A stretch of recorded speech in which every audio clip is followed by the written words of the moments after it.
입니다. 네. 저희 교회는 올 한해 성도님들과 같이 성경 전체를 보자고 좀 했습니다. 그래서 달력을 원래는 작년까지는 달력도 벽에 붙이는 달력을 했다가 올해 제가 일부러 교인들에게 탁상 달력을 나눠드리고 탁상 달력 안에 성경 일독을 할 수 있는 그런 표를 나눠드렸어요. 그래서 그렇게 나눠드리고 그래서 새벽 예배 때도 그 읽은 부분들 중에 저희 교회는 화요일부터 금요일까지 새벽 예배를 드리는데 그 새벽 예배에도 그 말씀을 읽은 것분 중에 제가 묵상하고 나누고 그리고 주일날은 그 일주일간 했던 것 중에 내용들을 좀 정리해서 다른 이야기를 하기도 하고 아니면 정리한 이야기를 하기도 하고 그렇게 하고 있습니다.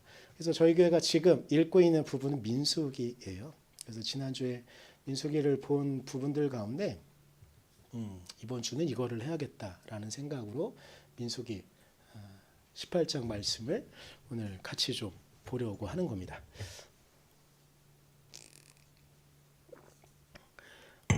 그런데 제가 이제 저희 집사님이 오늘은 좀 안 계신데 저희 집사님은 2교대로 출근을 하셔서 오늘은 안 계세요. 그러니까 뒤에 저희 성도님 있는 분들은 성도님 있는 성도님하고 아이는 그 집사님의 딸 그리고 집사님의 아내분 이렇게 되는 거죠. 근데 집사님이랑 읽다가 제가 그랬어요.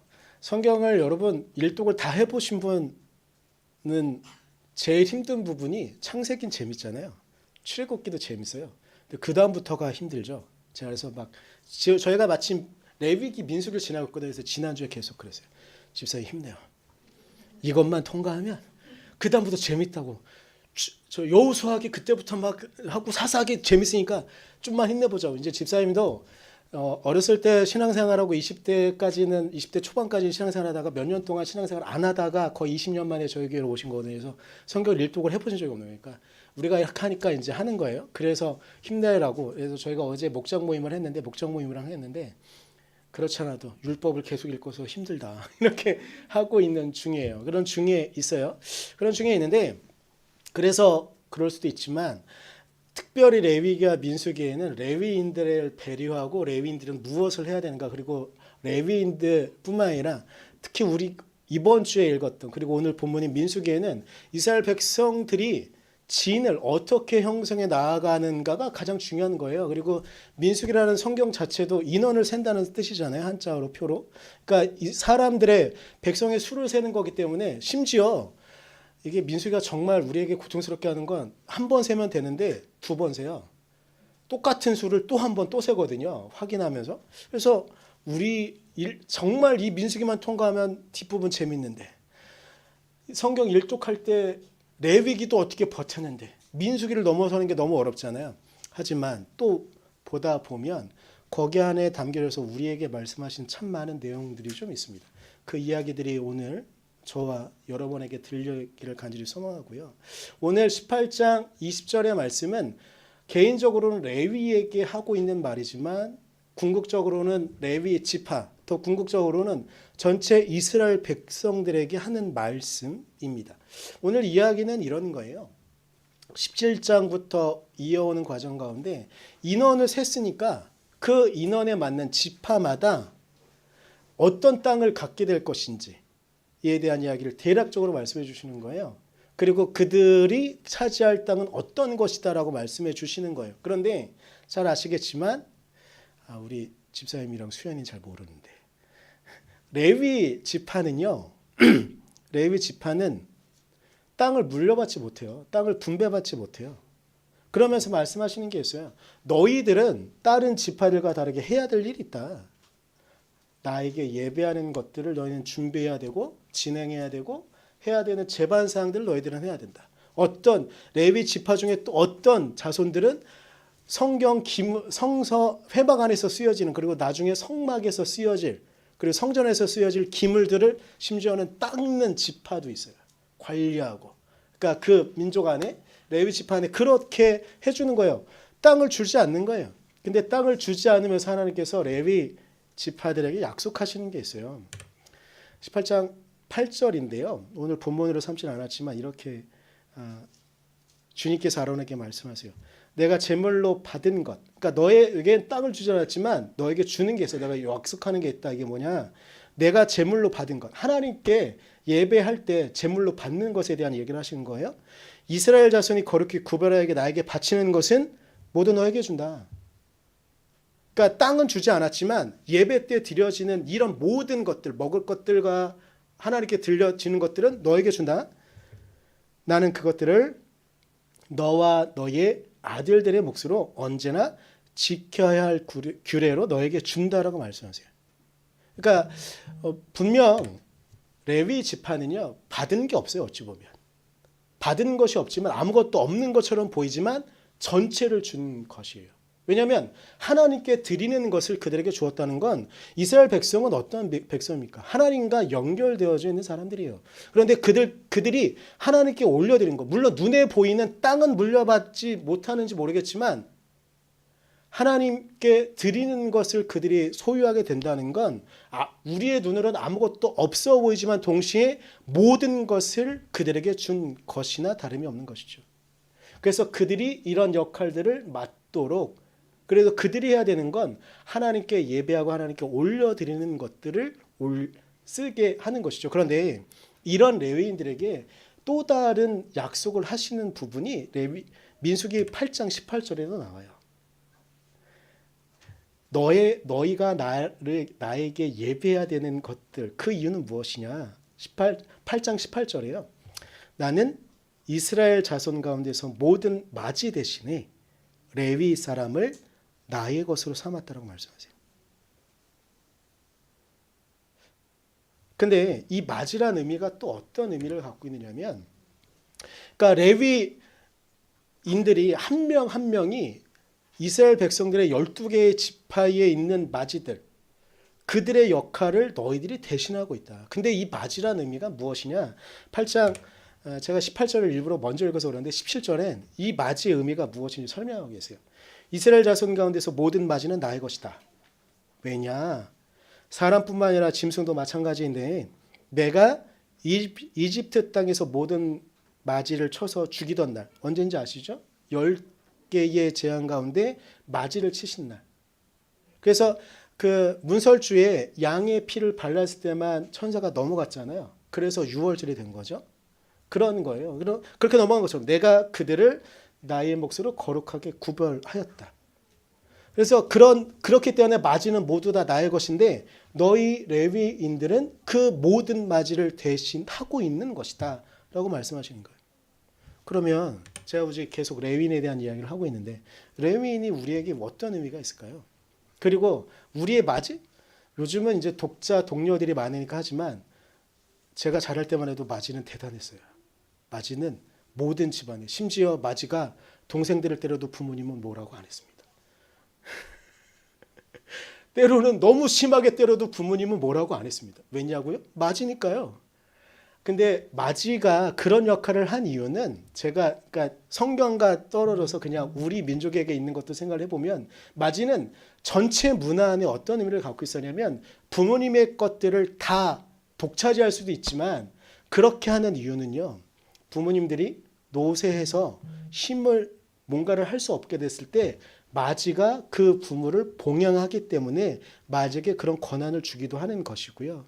그리고 또한 그 권한을 준 이유 중에 하나는 부모님만 이 맞이가 책임지는 게 아니라 정말 좋은 맞이는 동생들도 다 챙기거든요. 그래서 제가 어렸을 때 저는 인천 처음 올라왔을 때 전세 단칸 세 방을 전전했었는데 제가 묵었던 집들 중에 그러니까 있었던 집들 중에 하나는 맞이가 언니인 그런 집안이 있었어요. 근데 아버님이 목수셨는데 되게 이제 목수니까 그 당시에는 돈을 좀 어느 정도 벌 수 있어서 집도 장만하고 이렇게 하셨는데 이분이 풍이 되셨어요. 요즘 말하면 뇌졸중이죠. 옛날에 풍이 들면 치료 못했잖아요. 그냥 반신불수가 되셨어요. 그러니까 근데 그 집안의 맞이가 따님이 진짜 맞이 역할을 했어요. 아버지 역할을 대신했어요. 어렸을 때부터 계속 일하고 정말 힘들게. 그렇게 하다 보니까 동생들은 맞이를 아버지 대신 어머니 대신으로 이렇게 했던 거. 그게 건강한 맞이의 역할이긴 하죠. 물론 희생되어진 맞이의 아픔의 사연도 있긴 하겠지만 그런 역할이기 때문에 맞이를 그렇게 한 거예요. 그래서 그만큼 문화 안에 동양과 서양 어떤 문화든 맞이는 정말 중요한 역할을 하는 것이죠. 그런데 그런 그 맞이를 하나님께서는 자신의 것이라고 말씀하시고 더불어 그 맞이의 역할을 대신해서 레위가 하게 된다라고 하신 거예요. 근데 이렇게 선하게 그냥 서로가 서로에게 선한 역할들만 하면 상관이 없겠지만 모든 맞이가 제가 말씀드렸던 그런 맞이처럼 역할을 하냐면 또 그렇지도 않아요. 제가 아는 어떤 목사님이 있었는데 어떤 목사님이 둘째시래요. 근데 형이랑 나이 차이가 그렇게 크게 나지 않았는데 어렸을 때부터 형한테 그렇게 맞고 자랐대요. 너무 스트레스. 근데 나중에 알고 봤더니 형에게도 아픔이 있어서 그랬다는 걸 나중에 목사가 되고 나니에도 계속 형은 원망스럽고 왜 그랬을까 이런 계속 쌓여 있었던 거. 그러니까 그런 것처럼 이 레위도 맞이의 역할을 하는 겁니다. 근데 제가 이 왜 나쁜 맞이의 역할을 말씀드리냐면 처음에는 선한 역할을 맞아 들여서 해야 됐던 이 레위인들이요. 나중엔 국가가 형성되어지고 다윗 왕조 때 국가가 다른 국가보다 성장하게 되고 튼튼한 내실을 다진 후에 솔로몬 때부터 화려한 성전을 짓게 되죠. 근데 그때부터 제사장들은 타락하기 시작합니다. 어찌 보면 그 전부터 타락했는지도 모르겠지만 그때부터 타락합니다. 사람들에게 재판을 하는 역할을 맡기신 것도 레위인이고 제사장들이에요. 근데 거기에 불의한 재판을 합니다. 자신이 아는 사람들 그리고 누군가의 형편을 봐줘야 되는 사람들.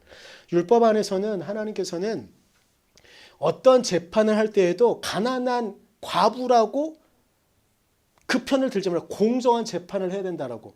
그러니까 우리가 지금 생각해 보면 인치라고 생각하면 가난한 과부는 힘이 드니 그에게 좀 배려해 줘야 되는데 재판을 할 때는 심지어 그것마저도 하지 말라고 하나님께서 명령하셨는데 시간이 지나면 이 제사장들이 타락하기 시작합니다. 하나님께 올려드려야 되는 것들 그리고 예수님이 오셨을 때의 예루살렘 성전을 깨끗하게 하신 이유는 왜냐하면 거기에 나오는 성전세들을 제사장들이 차지하는 거죠. 모른 척하면서 그 돈을 바꾸는 사람들의 그 환전세를 제사장들이 받는 거예요. 모른 척하면서 아 그래 나한테 뒷돈 주면 돼. 그리고 하나님께 올려드리는 것들을 자기 마음대로 합니다. 그리고 정말 심각한 때가 되는 때가 있는데 뭐냐면요. 이게 실제로 유대의 역사에 남아있는 건데요. 원래 하나님께 올려드리는 제사 제물은 순결하고 깨끗한 것들을 올려드려야 돼요. 근데 이 하나님께 올려드리는 예배가 정말 문제가 될 때는 어떻게 되냐면 순결한 걸 갖고 오잖아요. 그럼 제사장이 자기 안에 있는 것 중에 재산이 늘어났겠죠. 원래 그러면 안 되는 건데 거에 좀 비실비실한 애들이 있잖아요. 바꿔요. 그리고 그걸 올려드려요. 하나님께 그걸 올려드리는 게 아닙니다. 제사장은 오히려 그런 것들을 갖고 오는 사람들에게 검사하고 제대로 된 걸 갖고 오도록 해야 되는 사람들인데 실제 유대인의 역사에 보게 되면 제사장들이 나서가지고 그것들을 자신의 그러니까 정말 좋은 거 갖고 온 거 자신의 재산으로 착복해두고 자신이 갖고 있는 것 중에 비실비실하고 힘없는 거 상처난 걸 하나님께 올려드려요. 이런 예배를 하나님께 드리는 것 그것에 대한 어떤 부담감도 갖지 않고 하나님의 공의를 선포해야 될 제사장들이 이 레위인들이 오히려 하나님의 말씀을 훼손시키고 하나님께 올려야 될 온전한 예배를 자기가 무언가를 가지려고 그렇게 시간들을 갖게 됩니다. 이때에 하나님께서 이스라엘 백성들을 징벌하셨고 징벌하심에 대해서 그들이 끝까지 깨닫지 못하니 하나님께 돌아서지 못하니 하나님께서 이 땅에 예수 그리스도를 보내신 것이죠. 그래서 예수님의 사역 가운데 대칭점에 서 있던 몇몇 집단들이 있었는데 가장 대표적인 게 바리새인이겠지만 그 또 다른 대칭점에 아주 크게 예수님을 끝까지 협박하고 끝까지 예수님에게 어떻게든지 흠을 잡으려고 했던 사람들은 계층은 레위인들, 제사장들이었습니다. 그래서 그들 앞에 계속 선포하는 겁니다. 하나님의 말씀이 이것인데 너희들은 왜 하나님의 말씀을 너희들 용도에 맞게끔 너희들 마음에 맞게끔 율법을 훼손하며 하나님의 사랑을 왜 너희들 마음대로 쓰고 있느냐고 말씀하셨던 것이고, 결국 예수님을 십자가에 매다는데 가장 큰 역할을 한 것은 바리새인이라기보다는 예수님의 십자가에 달릴 때 가장 큰 역할을 하는 사람들은 제사장들인 것이죠. 그리고 레위인들이었던 것입니다. 처음 시작을 생각해 보십시오. 맞이들을 대신해서 하나님께 예배하고, 그리고 아무것도 없는 것처럼 보였지만 하나님께 올려드리는 것을 받음으로 모든 것을 받았던 그들이 이젠 눈에 보이는 것들도 자기 마음대로 갖고, 심지어 그 땅에 가난한 사람들에게 먹을 것을 줘야 되는 그들이 자신만 배불러지고 누구도 갖지 못하는 권력을 취하는 그들. 그리고 예수님이 오셨을 당시에요, 로마는 원래 기본적으로 통치가 그래요. 그들의 어떤 자치권을 허락하거든요. 근데 유대인들은 하나님께 예배하는 민족인 걸 알았기 때문에 그들 중에서도 레위인들과는 로마가 화평하려고 그랬어요. 제사장들 계층과는 불협화음을 일으키려고 하지 않았거든요. 그랬기 때문에 예수님을 고발할 때, 제사장들이 고발할 때 그 고발을 받아들인 이유 중에 하나도 그런 것들이었어요. 그렇다면 무엇이겠습니까? 그들이 얼마나 편한 삶을 살았겠어요. 예수님이 오셨을 때에 가나안 땅은 정말 가난하고 힘이 들었습니다. 어려웠었어요. 그런데 가난한 사람들을 책임져야 되는 그들이, 가난한 사람들은 책임지지 않고 이스라엘 백성 전체를 이끌어서 하나님께 예배해야 되는 그들이 하나님께 예배하기보단 자신의 이익을 챙기는 데 몰두합니다. 하나님께 예배하는 이들이 오히려 하나님께 예배하는 것을 방해하고 막는 이들이 된 것이죠. 이제 이런 모양들은요, 유대인들 사이로만 끝나지 않아요. 중세 시대에 이제 예수님께서 부활하시고 승천하신 이후에 교회가 세워집니다. 그걸 우리는 초대교회라고 하죠. 초대교회 이후에 중세 시대를 거치면요, 교회가 이 유대인 사회에 가졌던 것처럼 묘하게 바뀌어갑니다. 예루살렘 성전에 지금은 벽 하나만 통고회가 남아있다고 하지만 예루살렘 성전은 정말 화려한 성이었고 아주 견고한 성이었거든요. 그러다 보니까 중세 시대가 되면 정말 화려한 성당들을 짓습니다. 유대교가 점점점 무너져 갔던 것처럼 중세 교회도 그렇게 무너져 갔던 것 같아요. 물론 겉으로야 화려한 건물을 지었지만, 근데 뭐 이런 거 다 얘기하려면 시간이 부족하니까 레위인과 같았던 역할들을 했던 사람들에 대한 이야기를 하려고 합니다. 그때에 사제들이 있었습니다. 그때에 신부들이 있었습니다. 근데 그들도 유대교가 정말 무너져 갔던 것처럼 시간이 지나면 권력을 갖게 됩니다. 제가 초대교회와 중세교회 초기를 보면 막 가슴이 뛰어요. 왜냐하면 그때의 사제들과 신부들은요, 정말 가난한 사람들 편이었습니다. 정말 사도들 같았었어요. 정말 예수님 같았었어요. 가난한 사람들 주변에 있으면, 프란체스코 같은 경우에는 정말로 원래 대단한 아버지가 대단한 부자 상인이었거든요.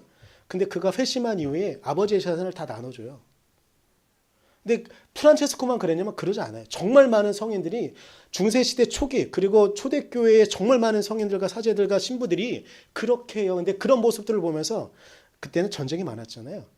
교회 건물이 왜 커졌냐면 과부들이요, 전쟁터에 나간 남편이, 영주가 싸움터에서 돌아오지 못하잖아요. 그러면 그 재산은 과부와 고아들의 것이 돼요.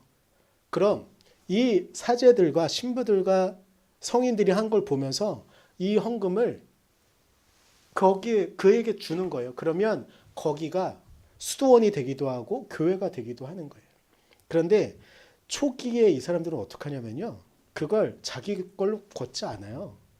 그 영지 안에 가난한 사람이 그 사람에게 그 땅을 경작할 수 있도록 하고, 거기서 나오는 걸 대부분 그가 갖게 해요. 그 중에 11조나 12조 정도만 수도원이나 교회에 갖게 오게 하는 거예요. 심지어는 경작할 수 있는 힘이 없는 사람들이 오면 그 11조가 됐든 12조가 됐든 그걸로 가난한 사람들 먹이는 거예요. 그래서 초대교회 때는요. 우리 크리스찬이라는 이름이 다들 아시겠지만 비웃음거리였었어요. 저놈들 왜 이렇게 정직하게 살아? 이거였었어요. 저놈들 왜 이렇게 건강한 부부 생활을 유지해? 이 웃음거리의 대상이었었어요. 근데 왜냐? 그 당시에 대부분의 사람들은 그렇게 살지 않았거든요. 그런데 예수를 보았던, 예수의 말씀을 보았던, 그리고 제자들의 삶을 보았던 그들은 그거대로 한 거예요. 근데 시간이 지나면서 레위인이 타락한 것처럼 교회도 타락합니다. 그리고 사제들도 타락합니다. 그리고 종교개혁 시기가 다가오면 사제들은 정치꾼이 됩니다. 정말 정치꾼이 돼요. 권력 편에 섭니다. 가난한 사람들에게 어떻게든지 돈을 더 뺏어낼 생각만 합니다. 전쟁을 일으킵니다. 사제들이. 그래서 십자군 전쟁이 그래서 일어난 거예요. 원래. 예루살렘을 회복하겠다는 건 핑계일 뿐이고요. 전쟁을 일으키면 정말 수없이 많은 상인들이 돈이 오고 가니까 그걸 교회가 차지하려고 십자군 전쟁을 일으킨 거예요. 그런 시대를 거치며 루터는 종교개혁을 일으키는데 루터가 우리에게 남겨준 정말 중요한 유산 중에 하나는 뭐냐면 우리 모두가 다 하나님 앞에 사제다. 근데 이건 제가 봐서는 성경 말씀을 정말 완벽하게 해석한 거라고 봐요. 왜냐? 여러분 한번 좀 전에 읽었던 말씀들을 생각해 보세요. 마지들을 대신해서 레위인들을 선택하신 거예요. 근데 레위인들이 해야 되는 게 뭐냐? 하나님께 예배드리는 거잖아요. 그럼 그 마지는 뭐냐? 그 집안을 대표하는 거잖아요. 그죠? 그럼 모든 마지들을 대표한다는 건 모든 이스라엘 백성들이 하나님께 예배하는 존재로 다른 유대인뿐만 아니라 이스라엘 백성뿐만 아니라 주변에 있는 모든 사람들에게 그런 영향력을 줘야 되는 사람들이었던 거예요. 그런데 그들이 그렇게 하지 못하죠. 그런데 루터는요. 만인사제서를 주장하면서 이 말씀을 가장 강력하게 인용합니다. 베드로전서 2장 9절의 말씀, 유명한 말씀입니다. 그러나 여러분은 택하심을 받은 족속이요 왕과 같은 제사장들이요 거룩한 민족이요 하나님의 소유가 된 백성입니다. 라고 말합니다. 여기도 나오죠. 왕과 같은 제사장입니다. 이 말씀을 이제 그냥 사제 역할을 하는 이들뿐만이 아니라 예수 그리스도를 주로 고백하는 여러분 모두가 베드로도 말하지 않습니까? 하나님께서 사제들만 하나님께 예배하고 하나님께 기도하는 게 아니라 우리 모두 다 기도할 수 있습니다. 기도할 수 있습니다. 근데 이 말은 왜 나왔냐면요. 제가 원래 설교를 길게 하지 않는데 오늘 너무 기네요. 죄송합니다. 하여튼 계속할게요. 졸립지 않으시죠? 네, 이 말이 왜 나오냐면요. 이쯤이 되면 예배가 저는 지금 한국어로 하잖아요. 그때에는요. 저는 라틴어를 배워야 돼요. 목사도 사제도 하여튼 라틴어를 배워야 돼요. 근데 한국 땅에서 예배드리면서 라틴어로 예배를 집전합니다. 기도도 라틴어로 합니다. 찬송도 라틴어로 합니다. 회중들은 라틴어를 아느냐? 똑똑한 몇 사람은 알아요. 대부분의 사람들은 지금 사제가 말하고 있는 이 말이 무슨 말인지 몰라요. 그냥 있는 거예요. 그리고 우리 좀 전에 찬양 같이 불렀잖아요. 성가대가 찬트를 해요. 그냥 느낌만 알 뿐 저게 무슨 가사인지도 모르는 걸 갖고 예배드리는 거예요. 그리고 심지어 기도도요. 사제만 할 수 있어요. 하나님께 기도하는 것도. 중보권이라고 그래가지고 사제들에게만 중보권을 줘요. 그래서 이 사람들이 기도받으려면 사제에게 쫓아가야 돼요. 이렇게 해야 되니 기도해 주십시오. 근데 그게 아니다. 우리 모두가 다 하나님께 우리의 언어로 예배할 수 있고 우리의 언어로 기도할 수 있다. 우리 모두 다 하나님 앞에 왕과 같은 제사장들이다라고 루터는 이야기한 겁니다. 그래서 우리가 하나님께 예배할 수 있는 것이죠. 근데 여기에 중요한 게 있습니다. 우리는 어떤 역할들을 해야 되는가? 제가 일부러 2장 9절을 베드로서 2장 9절 앞뒤를 좀 나눴는데요. 뒷부분엔 이렇게 이야기합니다. 그래서 여러분을 어둠에서 불러내어 자기의 놀라운 빛 가운데로 인도하신 분의 업적을 여러분이 선포하는 것입니다. 우리는 제사장의 역할을 갖고 있는 우리는 이제 우리를 구원하신 하나님의 은혜, 우리를 위하여 십자가에 달려 돌아가신 그분의 그 구원을 우리는 선포해야 된다고 말하고 있는 겁니다. 근데 여기 문제가 있습니다. 이스라엘 백성들을 대표해서 하나님께 예배 드리는 레위인들은요, 그들이 받은 유업이, 유산이 있어요. 근데 이 땅을 살아가는 정말 많은 사람들이요, 우리도 그런 역할을 우리가 해야 되는데, 우리는요, 하나님께서 우리에게 주시는 유산보다는 지금 당장 보이는 보상을 원할 때가 얼마나 많은지, 지금 당장 어떤 것들을 들어주시기를, 지금 당장 우리에게 다른 사람들에게 자랑할 만한 무엇인가가 드러나기를 바랄 때가 얼마나 많은지, 그런 우리에게 하나님은 말씀하신 겁니다. 제가 일부러 오늘 본문의 뒷부분만, 저는 이 말씀이 너무 좋았습니다. 내가 받는 목, 내가 차지할 유산은 바로 나다. 세 번역에서는 유산으로 표현되어져 있고요, 개역개정은 분기수로 표현되어져 있는데, 하여튼간 유산인 거예요. 유산이 무엇입니까? 우리의 부모 세대가 우리에게 물려주는 것, 그리고 또한 우리가 우리의 다음 세대에게 물려줘야 되는 것이죠. 근데 그것 무엇이냐? 하나님이라는 것입니다. 하나님, 당신께서 우리의 유산이 되시겠다고 말씀하신 겁니다. 그래서 우리는 그 유산으로 우리의 삶을 살아갈 수 있도록 하신다는 것은 아닐까요? 그렇기에 하나님은 우리의 위대한 유산입니다. 근데 더 나아가 베드로서 2장 9절 말씀을 생각해 보면 제가 여러분에게 정말 간곡히 부탁드리고 싶은 것이 있습니다. 무엇이냐면 우리는요, 또한 하나님의 위대한 유산이어야 합니다.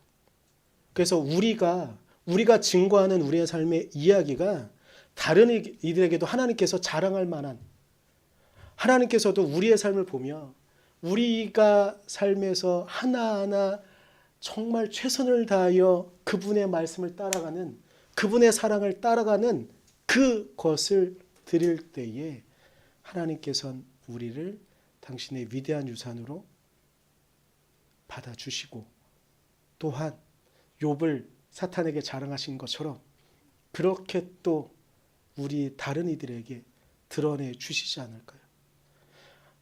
하나님은 우리의 위대한 유산입니다. 더불어 우리가 할 수만 있다면 우리도 또한 하나님의 위대한 유산이 되어지기를 간절히 소망합니다. 우리 이 시간, 우리 아까 불렀던 찬양 중에 신실하신 하나님, 주 보좌 앞에 나아가 찬양 같이 고백했으면 좋겠는데 앞에 가사 띄워놨습니다. 이 찬양 고백하면서 정말 하나님, 우리가 주님 앞에 위대한 유산이 되어지기를 소망합니다.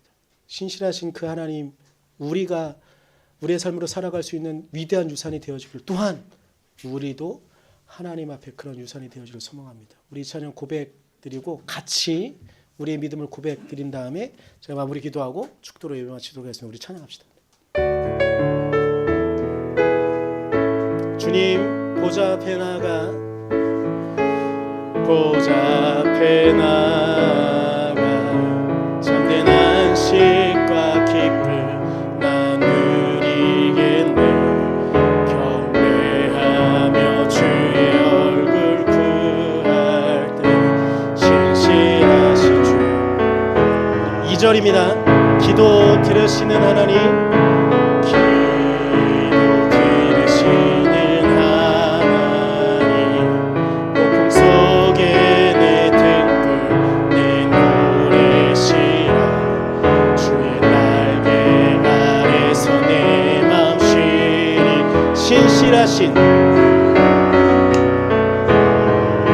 신실하신 하나님, 신실하신 하나님, 신실하신 주, 나의 주 하나님은 한 번 더 고백합시다. 신실하신 하나님, 신실하신 하나님, 신실하신 주, 나의 주 하나님은 우리 같이 기도하도록 하겠습니다. 하나님, 우리가 하나님의 은혜 안에 하나님 말씀 안에 있기를 소망합니다. 하나님, 당신은 우리의 위대한 유산이며 우리의 몫이며 우리의 삶을 살아갈 수 있는 모든 자산인 줄 믿습니다. 하나님, 우리가 아버지의 말씀 안에 있게 하시고 아버지의 말씀을 따라갈 수 있도록 하셔서 하나님, 우리에게 유업을, 우리에게 유산을 물려주신 그 하나님의 은혜 가운데 하나님, 우리의 삶을 살아갈 수 있는 힘을 허락하신 그 하나님의 은혜 가운데 우리의 삶을 살아가게 하시고 아버지의 말씀을 따라 하나님의 은혜를 따라 예수 그리스도께서 우리에게 보여주신 그 삶을 따라 살아갈 수 있도록 하나님, 우리가 결단하며 우리의 위대한 유산이 되신 아버지의 말씀을 따라 하나님의 은혜를 따라 우리의 삶을 살아갈 수 있도록 우리가 온전히 아버지의 말씀과 하나님의 은혜 가운데 우리의 삶을 아버지 앞에 내어놓으며 우리의 인생을 아버지 앞에 내어놓으며 우리의 인생의 목적과 우리의 모든 부분을 아버지 앞에 내려놓으며 하나님, 레위인을 선택하여 그들을 통하여 아버지께 예배하며 하나님 모든 민족을 통하여 아버지께 예배하는 모습을 나아가게 하신 것처럼 우리도 하나님 이 땅을 살아갈 때에 하나님 그들처럼 위대한 왕과 같은 제사장으로 우리를 부르신 하나님의 은혜 가운데 우리가 이 땅을 사랑하며 우리의 품격과 우리의 유산이 되어주신 아버지의 말씀을 따라 우리가 이 땅을 살아갈 수 있도록 우리가 결단하며 나아갈 수 있도록 하나님, 우리를 불러주시고 우리의 모든 삶이 아버지의 말씀 가운데 하나님의 은혜 가운데 있도록 하나님, 우리를 지키시고 우리를 이끌어 주시옵소서. 주여 하나님, 우리가 아버지의 말씀을, 하나님의 말씀을, 하나님의 그 이끄심을 하나님 믿고 바라며 나아가기를 간절히 소망하니 하나님, 우리를 붙잡아 주시고 이끌어 주시옵소서. 연하게 기도합니다. 주님, 우리가 아버지의 말씀을 따라 살아갈 수 있기를 간절히 소망합니다. 이스라엘 백성들을 선택하시고 또한 그들 가운데 레위인을 선택하신 이유는 그들을 통하여 영광 받으시기를, 그들을 통하여 하나님의 사랑이, 하나님의 은혜가 증거되어지기를 소망하신 것일 텐데 레위인들은 결국 타락했고 유대인들도 결국 타락했고 하나님, 교회의 역사가 정말 많은 그런 타락들을 우리에게 보여줍니다. 그러나 하나님, 우리가 또다시 아버지의 사랑 앞에 서기를 소망합니다. 우리를 거룩한 민족의 왕과 같은 제사장이라고 부르신 우리의 몫이, 우리의 유산이 바로 당신이라고 말씀하신 그 말씀을 의지하며 우리가 결단하며 이 땅을 아버지의 말씀으로 위대한 유산을 갖고 살아갈 수 있기를 소망하니 하나님, 우리가 아버지의 말씀으로 이 땅을 살아가게 하시고 아버지의 은혜로 이 땅을 살아갈 수 있도록 하나님을 우리의 위대한 유산 삼아 살아갈 수 있도록 하시고 또한 우리가 하나님의 위대한 유산이 되어줄 수 있기를 간절히 소망하니 하나님, 우리의 힘으로는 할 수 없으니 우리를 이끌어 주시고 그렇게 우리가 살아갈 수 있도록 우리를 이끌어 주시옵소서.